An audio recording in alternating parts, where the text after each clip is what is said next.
खुलुमबाय आं सिबिरानि ब्रह्म नोंथांमोनखौ आंनि एसबी बोडो न्यूज चेनेलाव गासैखौबो बरायबावनाय थाबाय नोंथांमोननि थाखाय आं गोदान मोनसे भिडिअ लानानै फैबावबाय अन्नानै भिडिअखौ जोबजासिम नायलांदो कोरोना भाइरासनि थाखाय गोलाव सम स्कुल आरो कलेजफोरा बन्द लाखिथ'नायनि उनाव मैया मिरु दुलाराय बर' फरायसा आफादनि बिथोन बायदियै जिल्ला दखरा आरो दालाइसा एबसुनि दैदेनगिरिफोरजों लोगोसे मावथिफोरा फरायसालिफोरखौ सिखोन साखोन सिबस्रांनाय हाबाफारि मावफुंदों। मिरु एबसुआ बिथोन होनाय बायदियैनो चिरां जिल्ला क'क्राझार जिल्ला आरो माखासे जिल्लाफोरावबो फरायसालिफोरखौ सिखोन साखोन सिबस्रांनाय हाग्रा एवस्रांनाय आरो सेनिटाइज खालामनाय हाबाफारिखौ मावफुंदों। साननैसो सिगां खौराङाव फोसावनाय जादोंमोन दि नेपालाव दैबाना जानायजों सास्नि सुबुङा गोमानानै दङ होननानै। सास्नि गोमानानै थानायनि मादाव आसामनि मोनसे गामिनिनो सानै बर'फोरबो दङ। जाथायनि बागै फोरमायथिनाय बायदिब्ला आसामनि मेरापानि सिमानि जयपुकुरि तेतेलिगुरि गामिनि सानै बर' सुबुङा थांनाय 15 जुनाव नेपालाव जानाय दैबानाजों बुखारलांजादोंमोन आरो दिनैसिमबो बिथांमोननि जेबो खौरां मोननाय जायाखै। गोमानाय सानैनि मुङा जोंदाव बसुमतारी, बिथांना सासे बिसि आरो 6 बोसोर बैसोनि सासे फिसाजो दंमोन।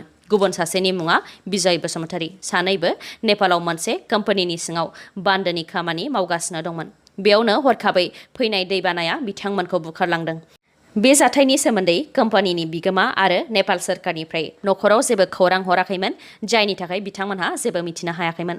सानसे सिगांसो निरन्जन बसुमतारी, जाय बिथांमोनजोंनो जयै खामानि मावफागासिनो दंमोन, बिथाङासो फन हरनानै गोमाजानाय नखरनो जाथायनि बागै मिथिहोहरदों।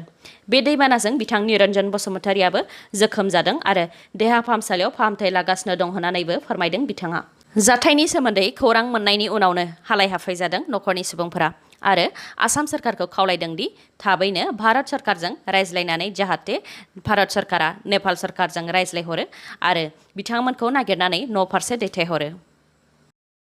कंग्रेसनि गिदिर खहा, सानसेयावनो सानै कंग्रेसनि सोद्रोमाया कंग्रेसखौ एंगारबाय। मरियानि बियाबनि कंग्रेसनि एमएलए रुपज्योति खुर्मी बिथाङा मैया कंग्रेस दोलोखौ एंगारबाय आरो रिजाइनेसनखौ आसाम बिधान सभानि बुंथिगिरि बिश्वजित दैमारी बिथांनि आखायाव गथायबाय। रिजाइनेसन गथायखांनायनि उनाव एमएलए रुपज्योति खुर्मी बिथाङा फोरमायथिदों दि फैगौ समबाराव डक्टर हेमन्त बिश्व शर्मा बिथांनि नुजाथिनायाव बिजेपि दोलोआव अफिसियेलि आखाइ हमहैगोन। कंग्रेस एंगारनायनि सायाव बिथाङा बुंथिदों दि दिल्ली आरो गुवाहाटीनि कंग्रेसनि दैदेनगिरिफोरनि हाइकमान्डआ गागि एबा सिनियर दैदेनगिरिनि खोथाखौल' खोनासङो, लोगोसे राहुल गान्धीनि दैदेननायखौबो मोजां मोनाखै होननानै फोरमायथिदों बिथाङा। गुबुन फारसेथिं खौराङाव मोननाय बायदिब्ला बिथां रुपज्योति खुर्मीया आसाम प्रदेश कंग्रेस कमिटिनि प्रेसिडेन्टनि पस्टखौ बिदोंमोन, बेयावनो बोराबलायनाया फैदों। बिथांनि अनगायैबो गुवाहाटी सिटी कंग्रेस कमिटिनि आफादगिरि डक्टर जुरि शर्मा बरदलै बिथाङाबो कंग्रेस दोलोखौ मैया एंगारबाय। बेबो कंग्रेस दोलोनि गिदिर खहा, मानोना बिथाङा कंग्रेसनि दैदेनगिरिफोरनि मादाव सासे हाइलि एजुकेटेड निउ जेनेरेशन पार्टी लिडारमोन। बाबा का धाबानि बिगोमा कान्ता प्रसादआ गावखौ फोथैनानै लानो नाजादोंमोन। बाबा का धाबाखौ गोबाङानो मिथियो जानो हागौ, जाय सासे इउटिउबारा लामायाव दखान होनाय बाबा का धाबानि बिगोमा बिसि बादामे देवी आरो फिसाय कान्ता प्रसाद दुखुथिया सानैखौ नुनानै भिडिअ बानायनानै इउटिउब चेनेलाव हगारदोंमोन आरो रायजो राजाफोरखौ बाबा का धाबानि मुङाव दान होनो एबा डनेशन होनो थाखाय खावलायदोंमोन। बे भिडिअआ ससियेल मिडियायाव गोसारनायनि उनावनो मुंदांखा जादोंमोन कान्ता प्रसादनि बाबा का धाबा दखाना। लोगोसे गोबां लाख रां दानबो मोननो हादोंमोन आरो बिथांनि फालांगियाबो मोजां जादोंमोन। नाथाय गोबां लाख रां मोनखांनायनि उनाव धाबानि बिगोमा कान्ता प्रसादआ इउटिउबारनि हेंथायै पुलिस थानायाव एफआइआर होदोंमोन दि रायजोफोरा दान होनाय रांफोरखौ इउटिउबारा होजोबाखै होननानै। नाथाय इउटिउबारा रां ट्रेन्सफार खालामनायनि गासै फोरमानपत्रखौ दिन्थिनानै गावनि सायाव अजद होनाय रावा नंखाय होननानै फोरमान होदोंमोन। बेनि उनावनो बाबा का धाबानि बिगोमा कान्ता प्रसादखौ गोबां रायजो राजाफ्रा सोंखारिदोंमोन। उनाव बाबा का धाबा दखानखौ एंगारनानै बिथाङा थांनाय डिसेम्बर दानाव गुबुन जायगायाव गोदानै रेस्टुरेन्ट खुलिहैदोंमोन। नाथाय बेयाव बेफार फालांगिया मोजाङै सोलिनो नागारै बिथाङा गोबां खहा जादोंमोन, जायनि थाखाय फिन बिथाङा जाय जायगानिफ्राय जागायजेनदोंमोन बे जायगायावनो फैनानै बाबा का धाबा दखानखौ फिन खेबसे खुलिफैफिनबावदोंमोन। नाथाय बे खेबाव सुबुंफोरनिफ्राय मदद मोनाखैमोन बिथाङा, जायनि थाखाय थांनाय सप्तासे सिगांनि इउटिउबारनि गेजेरजोंनो फिन खेबसेबाव भिडिअ बानायनानै इउटिउबारनाव निमाहा बिदोंमोन। बेनि उनावनो दा कान्ता प्रसादआ गावनि जिउखौ फोजोबस्रांनो नाजादोंमोन। जाथायनि सायाव बिथांनि बिसिया मिथिहोनाय बायदिब्ला बिथां कान्ता प्रसादआ थांनाय सप्तासेनिफ्रायनो गोबां टेनसनाव दंखायोमोन। दा बिथां कान्ता प्रसादखौ साफदारजं देहा फाहामसालियाव फाहामथाय होगासिनो दङ। मख'नो गोनांदि बाबाका धाबानि बिगोमा कान्ता प्रसादआ दिल्लीनि मालविया नोगोरनि आरो बिथाङा 80 बोसोर बैसोनि। आसाम एग्रिकालचार इउनिभार्सिटिनि बारग' भाइस चेन्सेलर बुजुर बर'आ बिथांनि नुजाथिनायाव बिटिसिनि गाहाय प्रमद बर', लोगोसे बिटिसिनि आबाद बिफाननि इएम घ्यानसाम दास, ना फिसिग्रा बिफाननि इएम राकेश ब्रह्म आरो सावस्रि बिफाननि मावफुं सोद्रोमा अरुप कुमार दे बिथांमोनहा क'क्राझाराव थानाय बड'लेण्ड सेक्रेटारियेट सावराय जथुम हलाव मोनसे गोनांथार सावरायमेल जिरायदोंमोन, जेराव बिथांमोनहा आबाद मावनाय, ना फिसिनाय, जुनार फिनायनि सायाव गोनांथार खोथा सावरायलायदों। बे सावरायलायनायनि थांखिनि सायाव बिटिसिनि गाहाय प्रमद बर' बिथाङा बुंथिदों दि जोंनि बिटिआर ओनसोलाव आबाद मावनाय, ना फिनाय आरो जुनार फिनायखौ जौगाखांहोनाय। बिथाङा बुंथिबावदों दि जोंनि ओनसोलाव गोबाङानो बोसोरसेयाव खेबसेल' आबाद मावनानै दिहुनो, खायफाया हाखौ ओरैनो आबाद मावालासे दोनो, जायनाखि जोंनि सुबुंफोरा आबाद मावनानै जिउ खुंग्रा सुबुं, बेनिखायनो कमार्शियेल आरो बैगियानिक आदब खायदाजों आबाद मावनाय, ना फिनाय आरो जुनार फिनायखौ जौगाखांहोनो थांखि लादों होननानै फोरमायथिदों बिथाङा। लोगोसे बिथांनि थांखिया फैगौ 4 बोसोराव बिटिआर ओनसोलखौ अर्गानिक खालामनाय होननानैबो फोरमायथिदों। बिटिसिनि गाहाय प्रमद बर' बिथाङा बुंथिबावदों दि बिटिआर ओनसोलाव आबाद मावनाय, ना फिनाय आरो जुनार फिनायनि सायाव जौगाखांहोनो थाखाय ककिलाबारि फार्मखौ माल्टिपार्पस ट्रेनिं सेन्टार खालामनो थाखाय आखायाव लादों होननानै। मख'नो गोनांदि आसाम एग्रिकालचार इउनिभार्सिटिनि बारग' भाइस चेन्सेलर बुजर बर'आ बिथांखौ बिटिसिनि इक'नमिक एडभाइजार महरै एपइन्ट खालामबाय होननानै फोरमायथिदों बिटिसिनि गाहाय प्रमद बर' बिथाङा। माइक्र' फाइनान्सनि लन सुख'नायनि सायाव आसाम सोरखारा माखासे नेमखान्थि फोसावनानै होनायनि उनावनो फ्राय बेनि हेंथायै सानफ्रोमबो आइजोफोरा सोमावसारदों। मैया डक्टर हेमन्त बिश्व शर्मा बिथाङा माइक्र' फाइनान्सनि लन सुख'नायनि सायाव माखासे खोथा फोरमायथिदों। सिगाङाव 12,500 कौटि रांखौ माइक्र' फाइनान्स कम्पानिफोरनो आसाम सोरखारा होनो गोनांमोन, नाथाय माखासे कम्पानिफोरा आरबिआइनि नेमखान्थि सिफायनानै लन होनायनि थाखाय सोरखारा दा 8,250 कौटि रांखौल' सुख'नांसिगोन। आरबिआइनि नेमखान्थि सिफायनानै जायफोर कम्पानिफोरा सासेनो खेबथामनि बांसिनै लन होदोंब्ला बैफोर रांखौ कम्पानियानो रेहाय होनो नांगोन। बेनि अनगायैबो जायफोर कम्पानिफोरा गासै 1,25,000 रांनि बांसिन लन होदोंब्ला 1,25,000 रांनि बांसिनखौ कम्पानियानो रेहाय होनो नांगोन।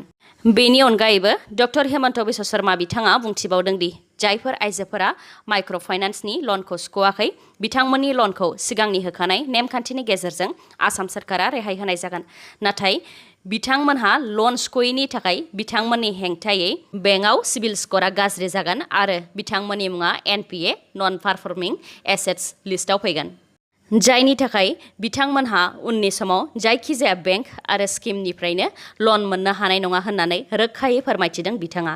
लोगोसे जायफोर माइक्र' फाइनान्सनिफ्राय लन लाग्राफोरा बिथां डक्टर हेमन्त बिश्व शर्माया लननि सायाव रेहाय होगोन होननानै बुंनायनि उनावबो गाव गाबागाव लानाय लनखौ सुख'दों एबा सुख'गासिनो दङ, बिथांमोननि थाखाय बान्था महरै रां होनाय जागोन होननानैबो फोरमायथिदों।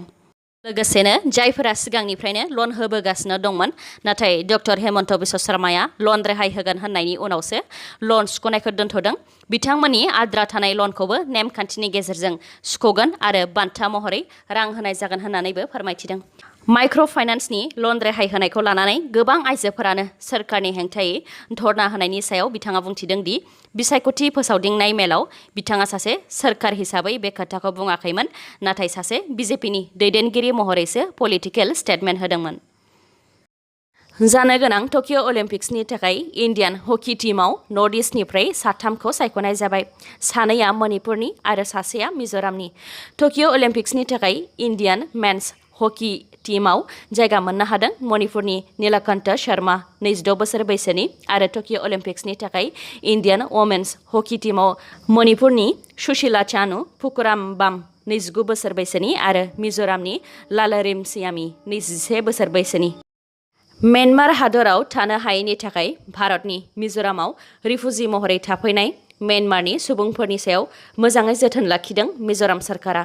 मख'नो गोनांदि म्यानमारनिफ्राय दासिम सा 9,200नि बांसिन नोगोरारिफोरा मिज'रामाव रिफुजि महरै थाफैदों, जेराव सा 9,200नि मादाव सा 26आ एमपिफोर आरो सासे चिफ मिनिस्टार। सासे चिफ मिनिस्टारा म्यानमारनि चिन स्टेटनि मुङा सालाइलियन लुई। बिथाङा थांनाय समबारावसो मिज'रामाव थाफैदों। बिथांमोननि जानाय लोंनाय, गाननाय जोमनाय आरो थानायनि थाखाय मिज'रामनि देरसिन NGO सेन्ट्रेल यां मिज' एस'सिएशननि खावलायनायाव मिज'रामनि चिफ मिनिस्टार ज'रामथांगा बिथाङा रांनि सेंसनबो खालामबाय। बिथांमोननि अनगायैबो NGOफोर, नोगोरारिफोर आरो फरायसा आफादफोराबो म्यानमारनिफ्राय थाफैनायफोरखौ गोबां बिथिङावनो मदद खालामदों।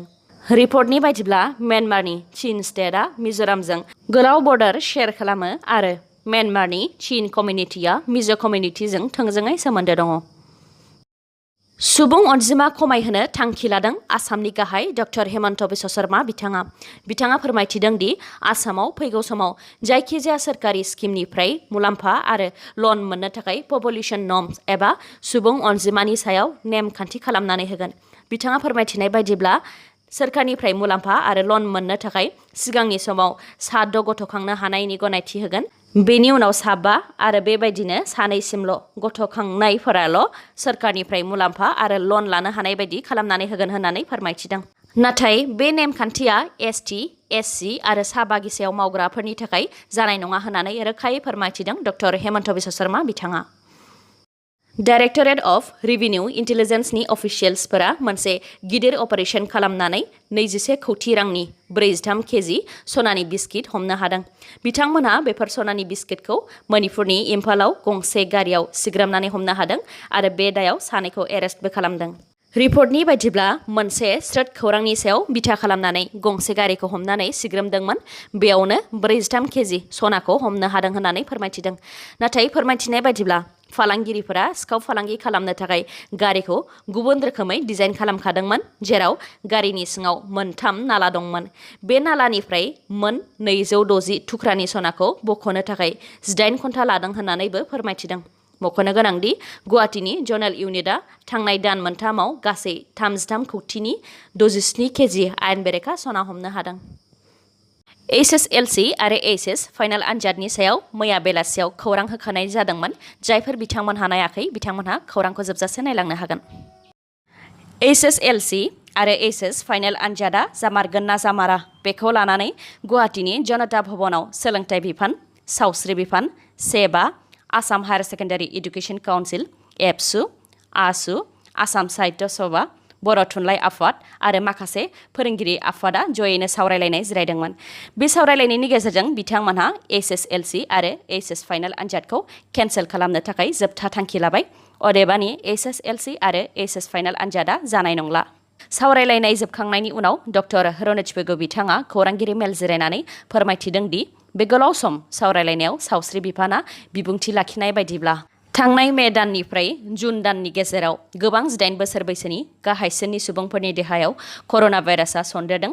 0.5निफ्राय 18 बोसोर बैसोनि सुबुंफोरनाव COVID-19 पजिटिभ जानाया 14% आरो 11निफ्राय 18 बोसोर बैसोनि सुबुंफोरनाव COVID-19 पजिटिभ जानाया 10%। बेनि अनगायैबो आसामाव COVID-19 पजिटिभ रेटआ 2निफ्राय 3नि गेजेराव सौफैदोंब्लाबो माखासे जिल्लाफोराव COVID-19 पजिटिभ रेटआ मोजां थासारियाव फैयाखै, जेरै काछार, गलाघाट, गवालपारा, मरिगाव आरो जरहाट। बेफोर जिल्लायाव दासिमबो COVID-19नि थासारिया मोजाङाव फैयाखै।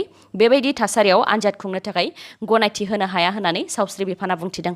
लोगोसे सोलोंथाइ बिफाना फोरमायथिनाय बायदिब्ला फरायसाफोरनो नाम्बार एबा मार्क्स होनायनि सायाव गाबोननि गेजेरावनो 2 कमिटि दानाय जागोन। मोनसेया मेट्रिक आनजादनि थाखाय आरो गुबुन मोनसेया HS फाइनाल आनजादनि थाखाय। बेफोर कमिटिया सप्तासेनि मादावनो फरायसाफोरनो माबोरैहाय मार्क्स होगोन बेनि सायाव मोनसे मडेलिटि एबा फर्मुला थाग थियारि खालामगोन आरो बेनि सायावनो बिथा खालामनानै मोन्नैबो रिजाल्टखौ 31 जुलाइनि सिगां फोसावनो थांखि लादों। मख'नो गोनांदि फरायसाफोरनि मार्क्सखौ बिथांमोननि सिगांनि एकाडेमिक रेकर्डनि सायाव बिथा खालामनानै फोसावनाय जागोन होननानैबो फोरमायथिदों सोलोंथाइ बिफाननि मन्थ्रि डक्टर रनोज पेगु बिथाङा। दिनैनि भिडिअ'आ एसेनोसै। गाबोन आरो गोदान भिडिअ'जों लोगो मोनफिनबावगोन। नोंथाङा दासिमबो आंनि चेनेलखौ साबस्क्राइब खालामाखैबा अन्नानै साबस्क्राइब खालामदो, लोगोसे लाइक, कमेन्ट आरो शेयार खालामनो दाबाव। गोजोन्थों।